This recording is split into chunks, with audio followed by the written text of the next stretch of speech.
Boa noite, Micaela.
Pessoal, boa noite. Já falei com o Luiz, com a Larissa, com a Micaela. Acho que só com a outra Larissa que eu não tinha falado. Boa noite para vocês.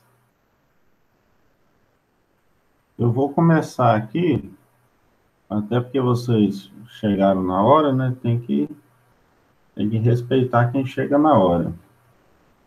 Conforme o pessoal for chegando aí, eles vão pegando o andamento.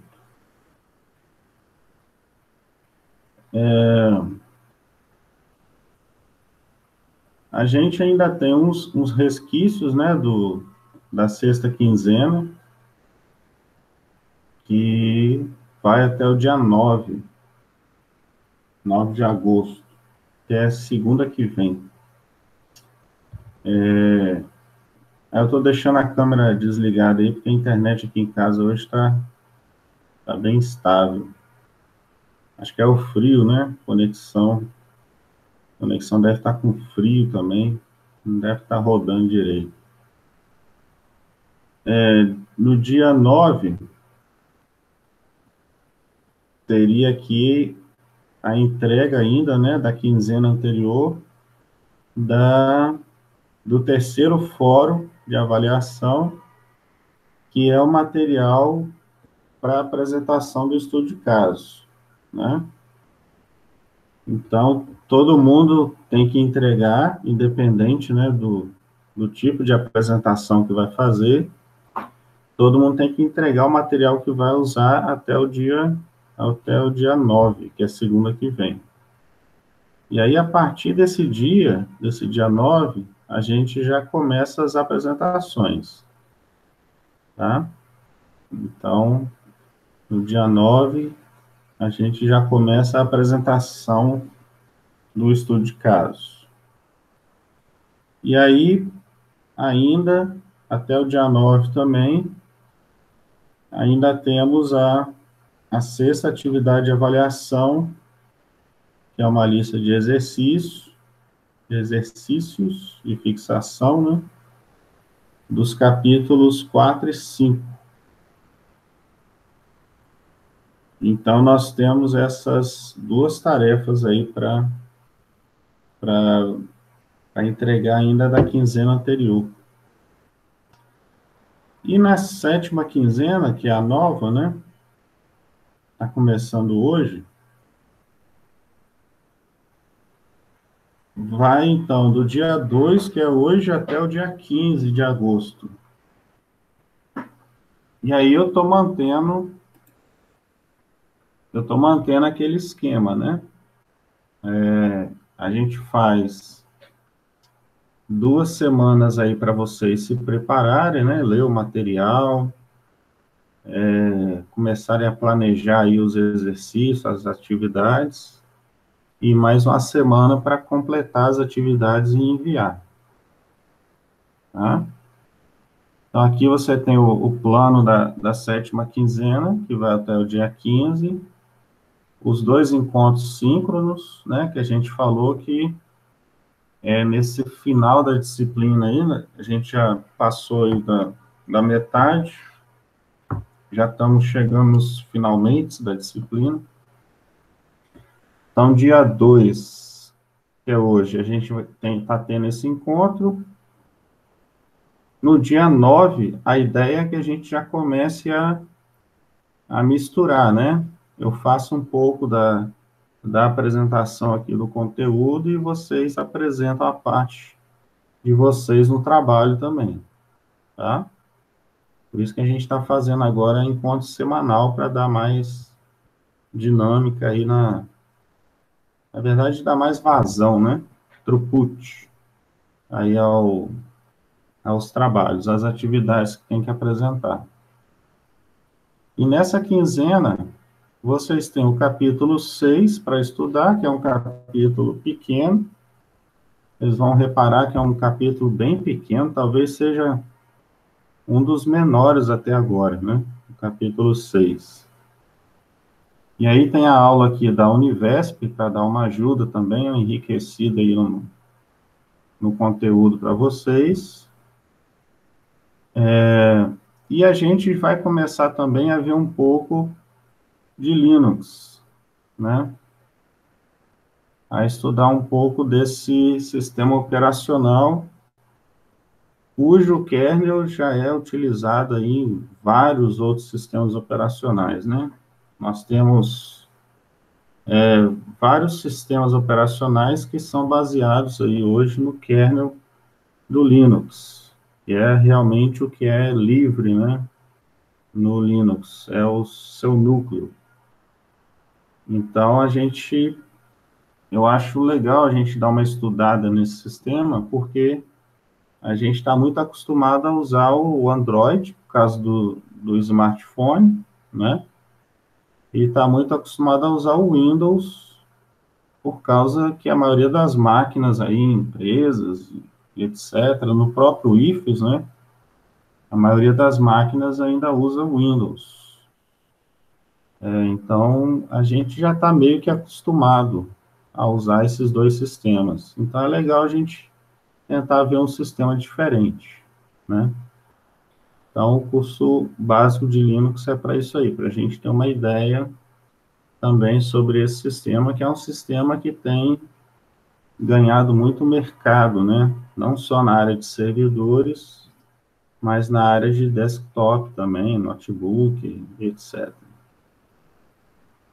Ok? Esse curso básico de Linux, vocês não vão precisar olhar ele todo, tá? Ele tem são vários slides lá. Na verdade, ele é quase um curso à parte, né? Que eu fazia em outra disciplina. Então, vocês vão olhar só até o slide 72.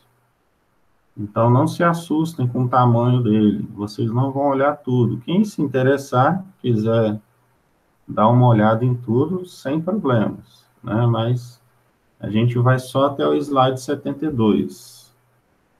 É só para ver um pouco aí dos comandos principais dele e ter uma noção aí para quem não tem nenhuma, né? E aí eu estou recomendando vocês assistirem o documentário, que é um documentário que já tem algum tempinho, né? Que é o Código, que está disponível aí no YouTube, para quem quiser assistir. E aí eu coloquei aí como indicação, né? Não é obrigatório, mas é uma boa dar uma olhada aí para vocês conhecerem melhor como é que surgiu o sistema e etc. Tá? Esse aqui é um dos documentários menores, assim, de Linux, né? Tem outros que são bem maiores que esse aqui, por isso que eu costumo indicar esse, que ele é mais curto. E aí vocês têm a sétima atividade, né? Vocês notaram aqui, ó, se vocês prestarem atenção, vocês vão ver que tem só uma atividade nessa quinzena, né? Que é uma lista de exercícios baseado no capítulo 6 de Threads e Linux, nesse curso que a gente vai dar aí de Linux, para vocês terem uma ideia do sistema operacional. Então, a sétima atividade vocês podem fazer até o dia 22, que é uma semana depois do final da quinzena. Ok? A gente já está se aproximando, como eu falei, dos finalmente, né? A previsão é acabar dia 10 de setembro, é o final, né? O último dia de aula, pelo menos até o último calendário que eu tive. Dia 10 deve ser realmente o último dia do período. Então, a gente já está aí, basicamente, só tem mais 2 quinzenas, na verdade, 1 e meia, né? Praticamente. E aí tem a recuperação e etc. Tá certo? Vocês têm alguma dúvida nessa parte burocrática aqui da disciplina, da quinzena, atividades? Acho que não, professor. Acho que todo mundo já se acostumou. Não posso falar por todo mundo, mas, tipo assim, visto que a gente já tem o quê? Uns 2, 3 meses de aula, acho que o pessoal já tá acostumado com esse sisteminha. Beleza. Larissa, as duas Larissas, Micaela, Tá Vinícius, tranquilo, professor. tranquilo. Emanuel, Bianca. A Bianca até hoje não cantou para nós, né? Família Camargo tá mandando ver aí no estado, menino, tá invadindo o estado.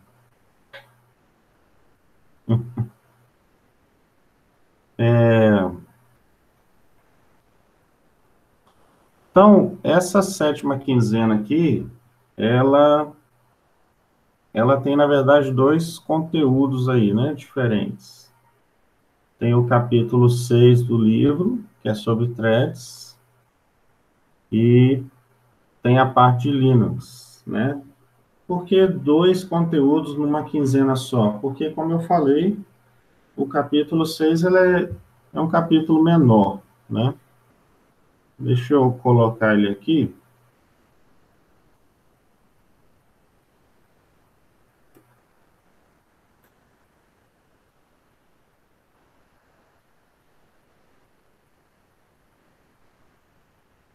Boa noite, Guilherme.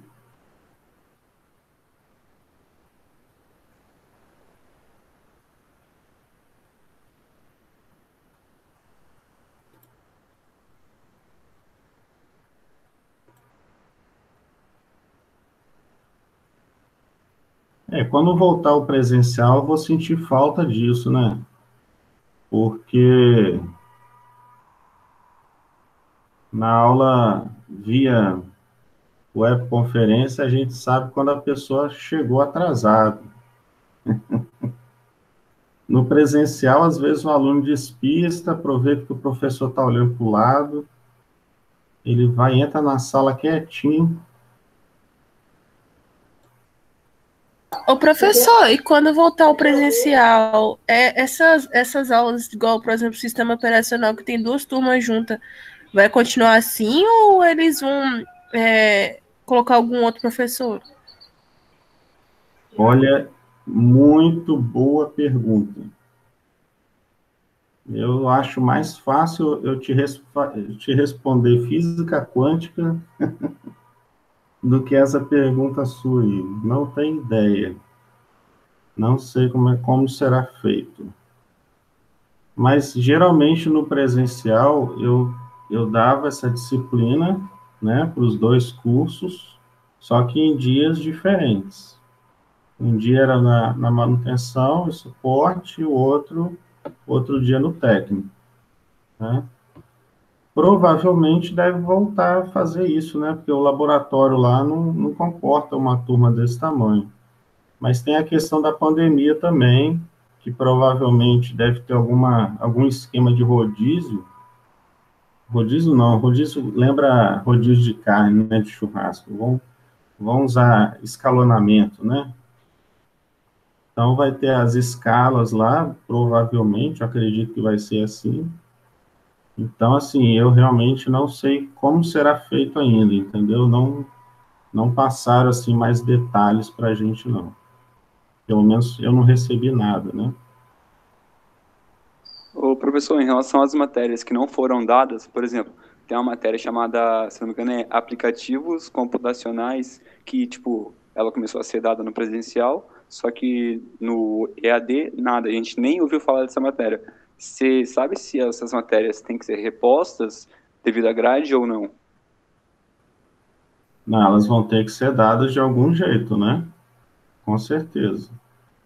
Porque elas estão no programa do curso, né? No PPC, que a gente chama do curso. Então, tem que ser ofertado. Não tem jeito. Né? Não dá para fechar o curso faltando uma disciplina. Isso não pode Entendi. ser feito. Eu vi essa disciplina sendo dada pelo o Guilherme, se eu não me engano. É o Guilherme Curcio, mas né, no EAD a gente nem ouviu falar desse professor aí. Aí eu imaginei que eles iam repor, tipo, como uma matéria extra, algo do tipo. Aí no caso, você é do técnico ou é do MSI? Eu sou do técnico em informática, no caso. Do técnico, né? Então, o pessoal do técnico tem que procurar o Vitor Faisal, que é o coordenador, e o pessoal do MSI tem que procurar o Daniel, que é o coordenador do curso, né? Eles que têm reunião com a direção de ensino com maior frequência, então eles estão mais por dentro, assim, dos detalhes. Entendido. Porque esse tipo de informação, geralmente, eles passam para a gente no início do semestre, ou no final, já quando as notas já foram lançadas e tudo mais. Então, é melhor falar, nesse caso, com os coordenadores, né? Eu ia falado sobre isso com o Vitor Faisal há um tempo atrás, uma dessas reuniões que tem com os alunos, que são obrigatórias. Ele falou que também não faz ideia. Ele falou que vai ver, vai deixar para ver isso depois, no decorrer do curso. Uhum. É, porque a portaria foi semana passada, eu acho, retrasada, que lançaram, né, e foi publicada, mas deixaram boa parte para ser definida por cada campus, né? Cada direção de ensino é que vai organizar essa questão de disciplinas, de turmas. Vai ser uma dorzinha de cabeça, né? Nessas horas, eu dou graças a Deus que eu não estou na direção. Não deve ser fácil, não, organizar isso aí. Já tem Mas, alguma notícia sobre as nossas aulas presenciais, professor? não, a única notícia que eu tenho é da portaria que foi publicada lá no site. É a única informação que eu tenho. Não foi passado nada além daquilo ali para a gente, não. Eles devem estar definindo, né? Deve estar digerindo ainda a portaria, e aí tem que definir as normas locais do campus, e aí são vários cursos, tem curso agora entrando também, tem Eu um vi o curso de Internet para as Coisas. Fiquei muito interessado, mas eu já tenho ensino médio. pois é, então assim, e nível técnico está entrando, acho que na pós também está entrando curso, então eu não sei como é que eles vão organizar isso tudo, não. Realmente eu não sei. A única coisa que eu sei é que esse semestre acaba dia 10 de setembro e o outro, se eu não me engano, começa dia. Acho que é dia 17, né? Eu lembro que é um intervalo bem pequeno de um para o outro. Eu acho que vai ser só uma semana só para o pessoal do registro acadêmico lá se organizar e deve ser bem rápido. Show, professor. Valeu por manter Beleza. informado. A gente está muito perdido nesse período aí. A Bianca aí. Professor, sabe me falar se a gente que faz técnico informática pode cortar alguma matéria do BSI? Você está falando no caso de entrar no BSI, começar o curso lá no bacharel?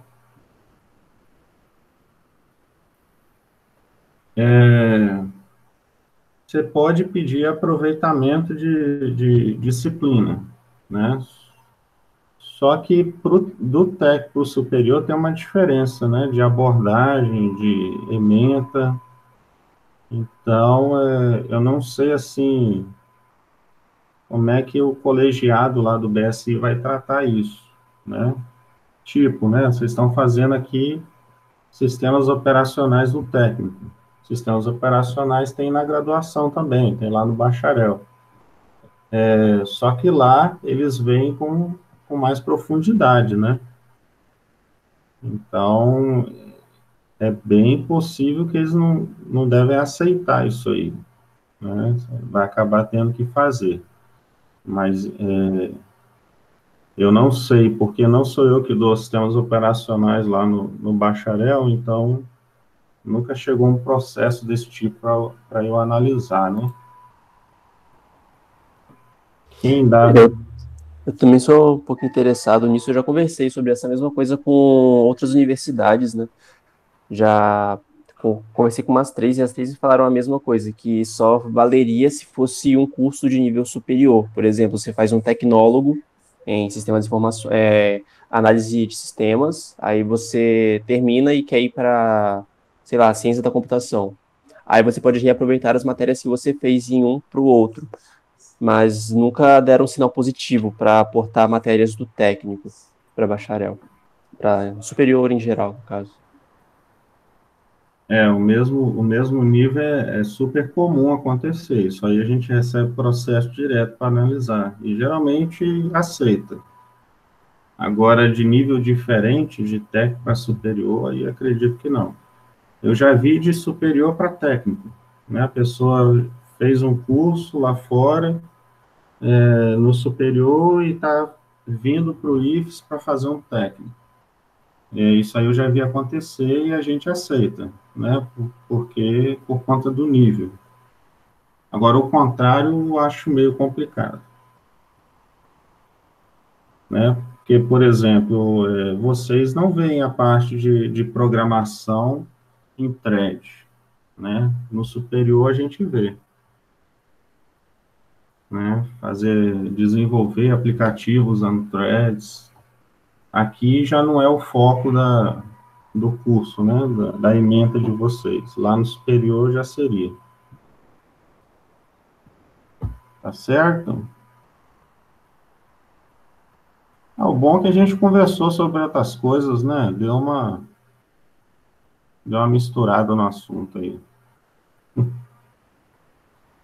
Então, o capítulo 6, ele fala de thread, né? Thread é um tipo de processo, né? No início do curso, eu falei para vocês que a gente ia entender o processo como o programa em execução, né?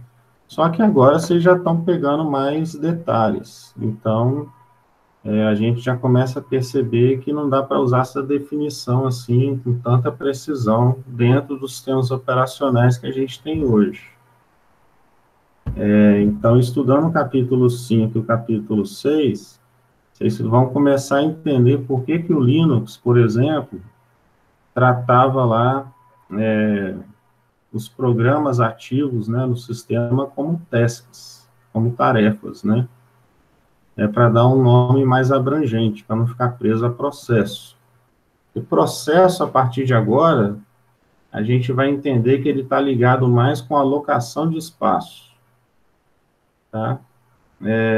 E thread tem mais a ver com a execução em si. Então, você pode ter dentro de um processo vários threads, né? Thread dá uma enganada na gente que parece ser o nome no feminino, né? Mas ele é masculino. Os threads. Eu ia fazer uma brincadeira aqui, mas não vou não, porque a aula está sendo gravada. Né, Larissa? Melhor não. O ruim de aula gravada é isso, tem muita piada que eu não estou podendo fazer, né? Senão eu vou levar processo e eu não tenho dinheiro para ficar pagando advogado. Então, o capítulo 6, então, vai falar de threads. A Larissa só ri. Na hora de me ajudar a pagar um advogado, para me tirar da cadeia, isso aí ela não vai ajudar. Os threads são o quê? Eles estão ligados mais com a execução, né, de um programa em si. Então, o processo está mais ligado com a unidade de alocação de espaço e thread está mais ligado com a execução, né? Então, por isso que hoje em dia a gente consegue rodar aplicações pesadas, que exigem muita memória, muito processamento, e consegue executar com uma certa facilidade, né? Por quê? Porque hoje a maioria dos sistemas operacionais consegue trabalhar com isso aqui, com ambiente multithread, né? O que acontece? Você tem um programa, na hora que você dá 2 cliques nesse programa para executar, né? Ou aperta lá no seu smartphone, né? Aponta lá. Quando você faz isso, o sistema operacional gera, por exemplo, um processo, e a partir desse processo ele começa a criar threads, né? Então, por exemplo, deixa eu dar um exemplo bem simplesinho aqui. Imagina um programa que ele vai pegar informações de algum lugar, vai fazer uma continha com esses valores e vai jogar esse resultado na tela, por exemplo, né? Então, a gente tem uma situação que é o seguinte: eu tenho um programa que ele vai pegar informações do usuário, o usuário vai passar informações via teclado, via toque na tela, né? Ele vai pegar esses dados do usuário, vai processar, fazer alguma conta com isso e vai exibir na tela, né? Então, você tem o quê? Você tem duas operações aí nesse programa que são de entrada e saída. Você tem o primeiro processamento, que é a entrada, né? E vai receber os valores. E um terceiro processamento, que é a saída, que vai exibir esses valores na tela, por exemplo. E tem um terceiro processamento, aí, uma terceira função aí do seu programa, e vai só fazer alguma continha com esses dados. Tá? A gente já viu que operação de entrada e saída são mais lentas, né? Então, as operações de entrada e saída demandam mais tempo. E quando uma função de entrada e saída vai ser executada, o que acontece? O processo, né, como a gente viu lá no capítulo 5, o processo fica em estado suspenso, né? Ou estado em espera. Então, se você só tiver a figura do processo no sistema operacional, o que vai acontecer? Enquanto ele está pegando informação do usuário, você vai suspender, vai mandar o programa inteiro ficar aguardando, né? Professor, Então, você pode dar um exemplo um pouco mais amplo do que seria entrada e saída? por exemplo, você fez um app, um aplicativo lá do seu smartphone, você construiu um aplicativo para calcular o IMC, aquele índice de massa corporal, né? Acho que é isso. Então, o usuário tem que entrar com o quê? De dados. Altura e peso, se eu não me engano, alguma coisa assim. Isso, a altura e o peso, né? A massa. E aí Massa. ele vai pegar esses dados de entrada, vai fazer um cálculo, que a gente sabe o que é, né? Divide pela altura ao quadrado, aquela coisa toda. Isso é uma conta, né? Uma computação. E aí vai jogar o resultado, que é o IMC, na tela para o usuário. Tá? Então a entrada seria os dados e a saída é o valor calculado. É o valor calculado, isso aí. Então, são três funções, basicamente, do seu programa, né? Ler dados de entrada, eu já ia fazer outra piada aqui, não pode. Você faz a computação desses dados, e a saída é o quê? É exibir o valor IMC na tela, né? Então, você tem três funções no seu programa. Se você usa só a figura do processo, que foi o capítulo 5, se eu só conheço o processo no sistema operacional, na hora que for fazer a leitura dos dados, todo o seu aplicativo vai ficar bloqueado. Porque é tudo uma coisa só. Né? O que eles pensaram? Poxa, eu não preciso esperar ler todos os dados, né? Aqui é um dado só, né? É um aplicativo mais simples. Mas imagine que fossem muitos dados de entrada, né? Eu não preciso esperar ler todos os dados para começar a fazer a computação, para só no final gerar a saída. O que eles pensaram? Vamos quebrar o processo em várias partes, né? Então, o que você pode fazer? Você pode alocar espaço para esse processo que pega tudo, aloca aquele contexto de software, contexto de hardware que a gente viu, né?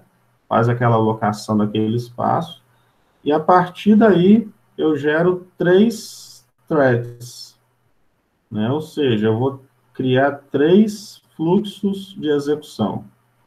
Então, isso me ajuda em quê? Enquanto um fluxo está pegando dados de entrada, o segundo fluxo já pode ir fazendo a computação.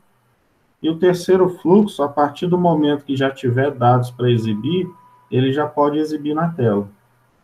Tá? Então, você melhora... Mas e se der alguma merda no processo de recebimento desses dados? Aí você Aí só cancela? Não, aí vai entrar uma questão que nem está na ementa de vocês, por quê? Vai entrar uma questão de concorrência aí, né, de exclusão mútua, tá?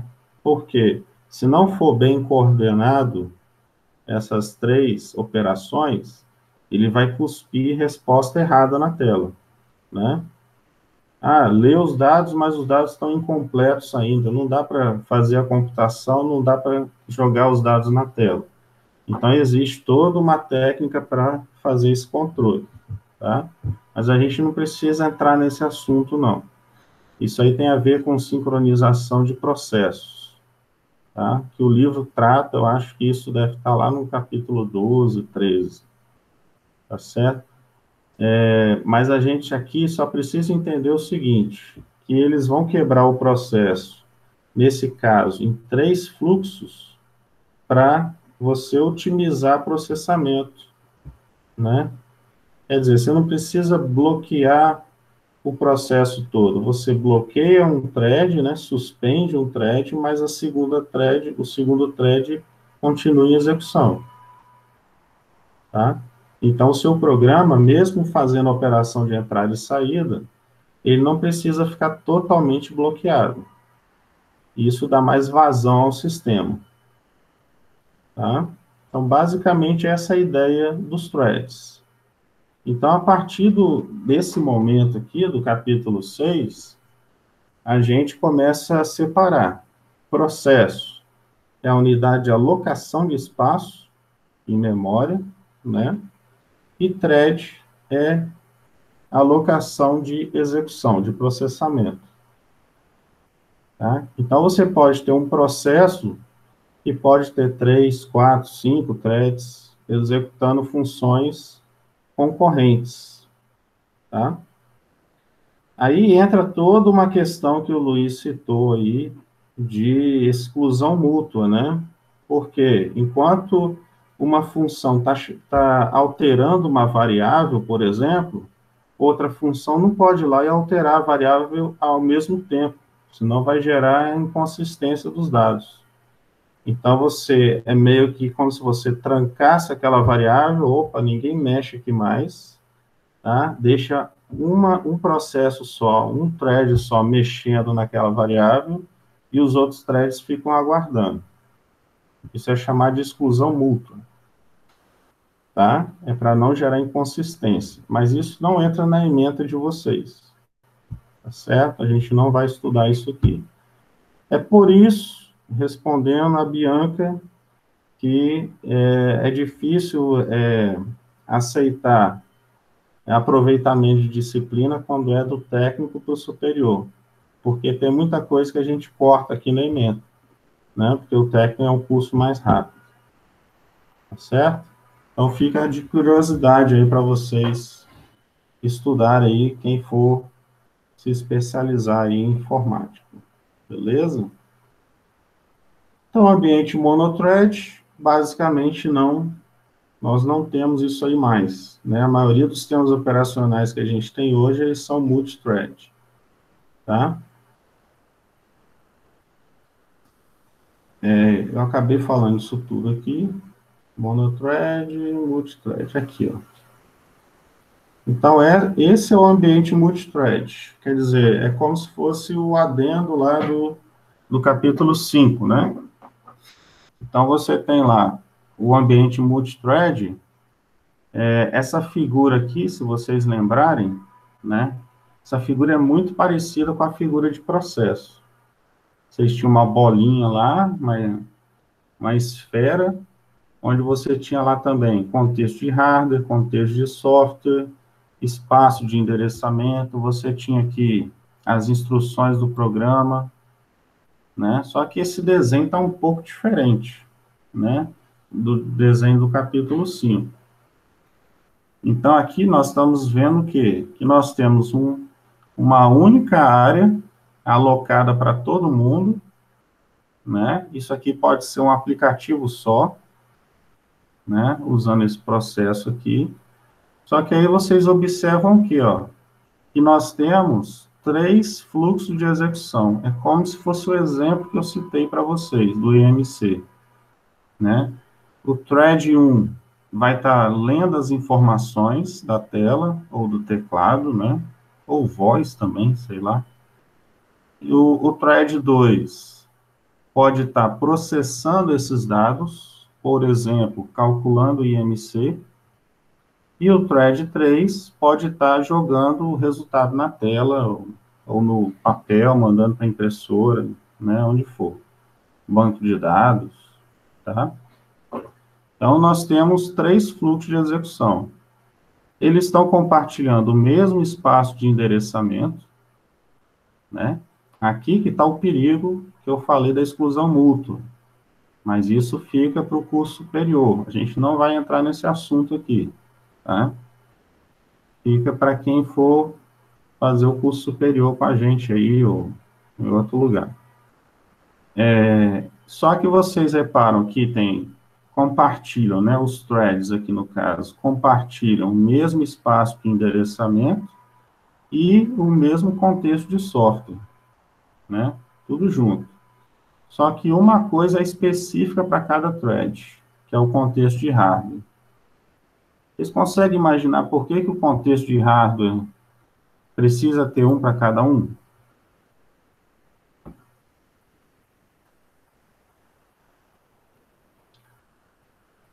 Taranana. Por que será que os threads compartilham espaço de endereçamento, contexto de software, mas precisam ter um contexto de hardware específico para cada thread? Vocês lembram o que tem no contexto de hardware? O nome já ajuda, né?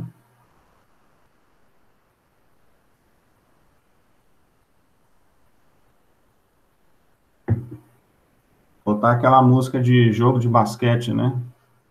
Tan, tan, tan, tan, tan, tan, tan, tan, tan, tan.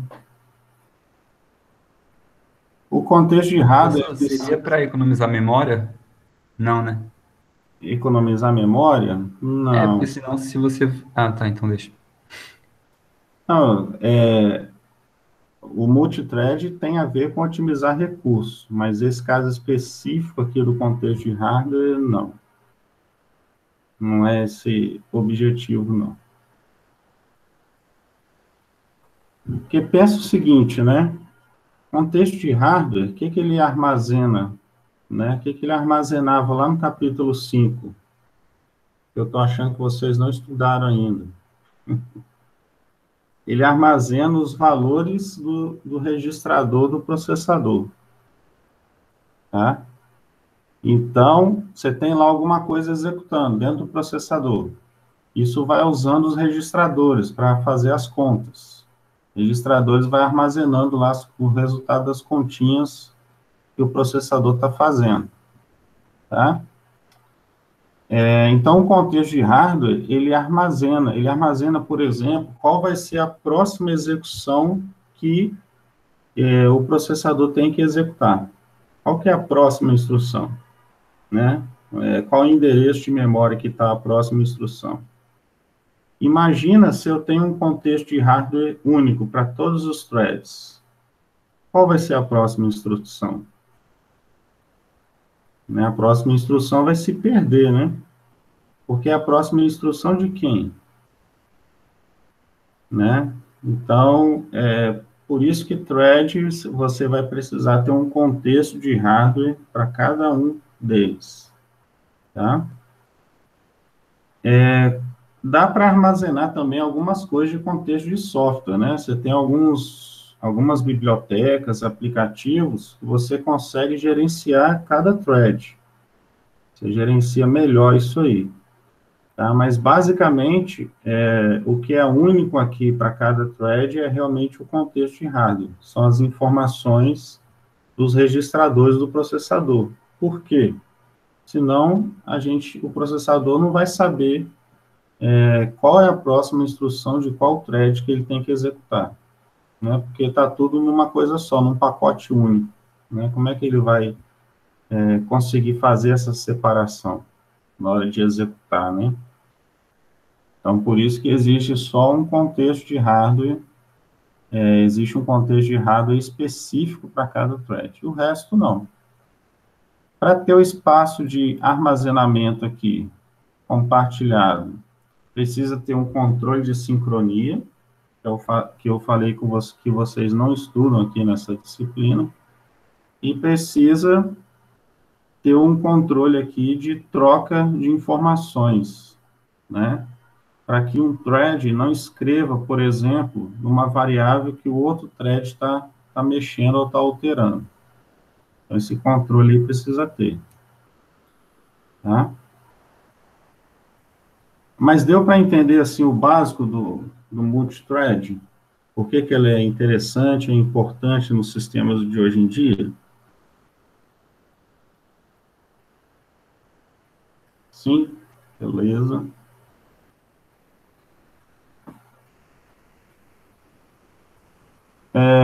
Então, seria legal vocês, para fixar melhor a situação, dar uma olhada nesse exemplo aqui no livro. Esse exemplo aqui é bem interessante, porque ele mostra os threads atualizando o registrador de hardware. É a mesma coisa, você tem aqui 3 threads, e eles estão atualizando registradores. Por quê? Se eu tiver armazenando o PC dos três threads, aí dá um jogo de língua aí, hein? Um trava-língua. Os 3 threads. Legal, hein? Se você tentar armazenar isso aqui num lugar só, vai se perder, né? Quer dizer, a próxima instrução que vai executar do thread 1 é a 3. A próxima instrução que vai executar do thread 2 é a 5. Mas se armazenar isso num lugar só, uma só que vai ficar, uma informação só, né? E aí vai se perder. E aí, onde o thread 2 estava e onde o thread 1 estava? O processador não vai saber identificar, tá? Então, vocês podem dar uma atenção nesse exemplo que ele dá aqui, que é bem interessante, certo? Para vocês entenderem por que cada thread tem que ter um contexto de hardware separado, né? Por que disso aqui? E aí a gente tem alguns exemplos aqui, né? Thread, na verdade, a gente usa em tudo na computação hoje em dia, né? Você usa thread para tudo.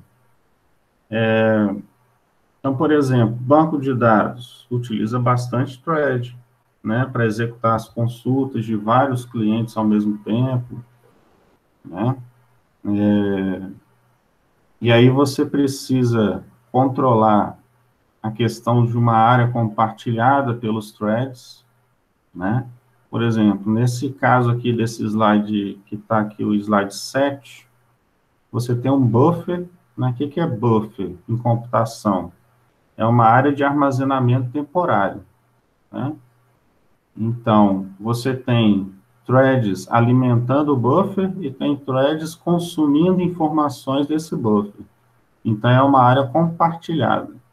Então, você tem que ter um controle, uma sincronia aqui, porque senão você vai consumir o que não tem ou vai produzir no lugar que já está cheio, né? Então, tem que existir aqui uma sincronia. Então, se usa bastante essa questão de área compartilhada, né, entre os threads, para você economizar espaço. Aí sim, Luiz, entra a questão da otimização de espaço, né? Por que se usa thread? Porque você já usa o espaço que foi alocado pelo processo pai, né? Processo que gerou todo mundo, tá? Professor, a quantidade de threads que um computador pode realizar está ligada aos registradores que ele tem? A gente tem, por isso que quando você vai instalar um sistema operacional, ele te faz algumas perguntas, né? Ele te pergunta, por exemplo, ele vai sondar qual o tipo de plataforma de processador que você está usando, né? Ele vai checar, geralmente já reconhece isso, né? você não precisa informar. Mas ele vai te perguntar memória, ele vai te perguntar disco, né? Quanto você vai alocar, né? Então, a partir desses dados aí que ele vai tentar otimizar o sistema operacional para aquele hardware, né? O instalador do sistema operacional vai tentar fazer essa otimização. Ah, esse computador seu, quantos threads ele vai suportar? Né? Um processo vai conseguir criar quantos threads? Né? Então, essas otimizações aí, elas vão depender da máquina que você está instalando no sistema, né, do sistema que você está instalando, né, para qual objetivo você está usando aquele sistema. Então, tem várias variáveis aí no meio. Então, no caso, a computação em cluster, ela é, tipo, absurdamente forte em relação a threads, né? Devido à, tipo, capacidade de processamento dos computadores que são utilizados. Usa bastante thread, com certeza. Tá?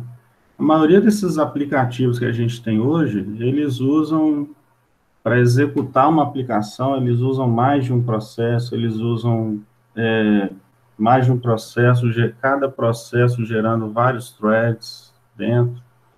Elas são bem distribuídas, né? Até porque a gente está numa época de sistemas distribuídos, né? A gente mexe com o sistema distribuído o tempo todo. Qualquer aplicativo que você está usando no seu computador, né? O próprio Chrome, você consegue ver isso no Chrome, né? Eu lembrei do Chrome porque eu estou olhando para ele aqui. O próprio Chrome, você começa a executar ele, se você for lá no gerenciador de tarefas, você vai ver que tem vários Chromes abertos, né? Executando. Isso já é uma indicação que o próprio Chrome, ele utiliza vários threads, tá? Então, assim, as nossas aplicações que a gente constrói hoje, elas já têm que ser possíveis de adaptar para thread, né?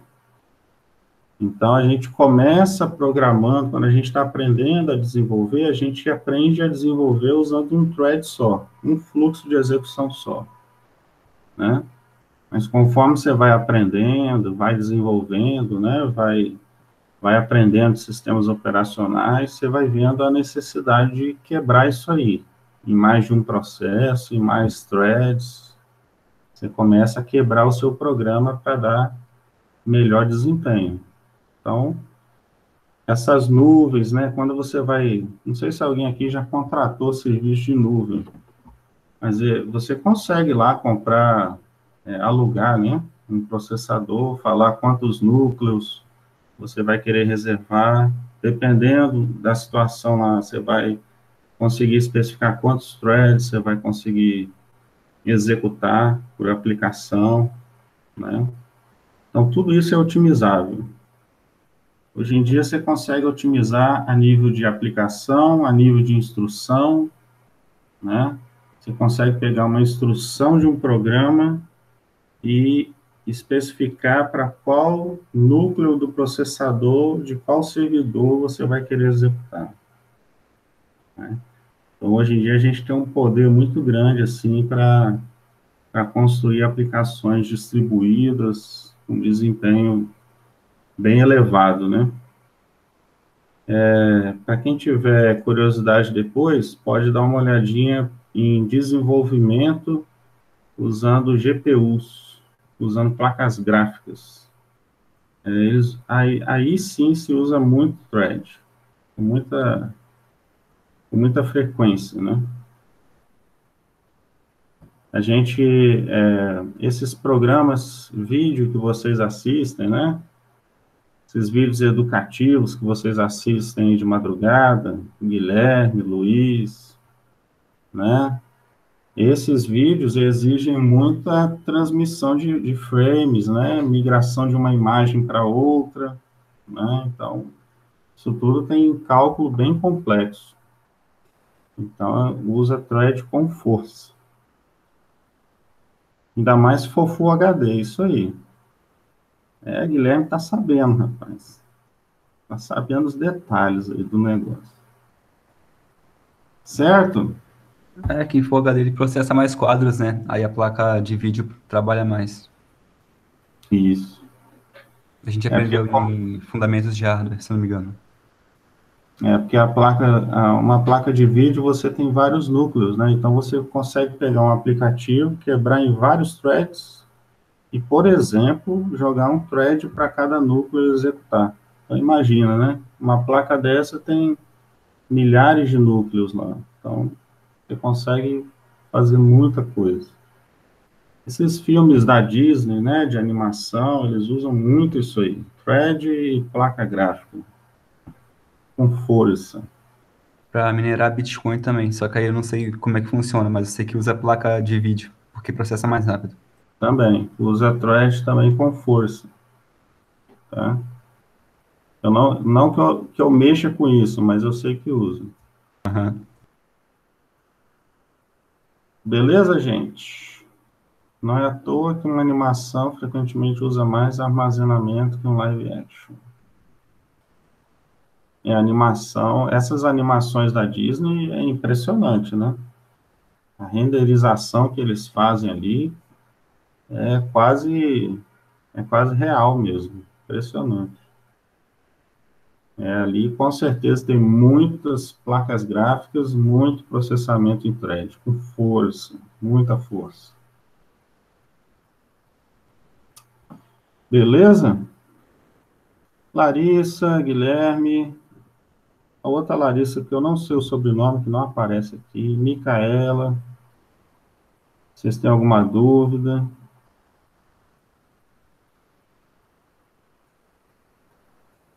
Tranquilo? Eu gosto é dessa aqui, por enquanto não. Até sábado, até domingo à noite, 10 horas da noite, eu não tenho dúvida não. Tranquilo? Beleza, galera. Então, assim, vocês, né, vocês têm esse compromisso aí de terminar de estudar o capítulo 6, né? A gente tem o material lá no material de apoio do Avro, vocês podem baixar lá e estudar. A minha apostila do técnico, eu acho que não fala de thread, que eu me lembre aqui, eu acho que não trata de thread, não, do ETEC. Mas tem o outro material lá que vocês podem usar. Professor, só eu que vou apresentar trabalho na segunda ou tem mais alguém que vai apresentar na aula? Não sei. É Mais porque eu alguém faço vai estágio e eu apresentar? chego tipo 8 horas. Eu queria saber se for possível apresentar lá para as 8h30, para ter tempo de chegar e tal. Beleza. Show. A gente vai fazer. Eu vou falar uma parte da aula, né, e vou deixar uma outra parte para vocês, para quem for apresentar. E aí são de 10 a 15 minutos, né? Mínimo é 10 e máximo é 15. Além do Luiz, mais alguém vai apresentar semana que vem? Para eu já fazer um levantamento aqui.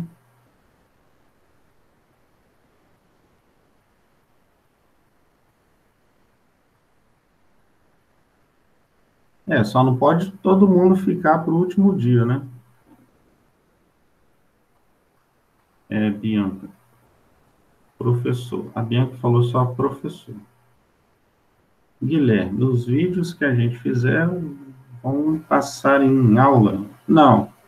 Quem escolher vídeo, vocês vão só disponibilizar o link para que a turma possa assistir.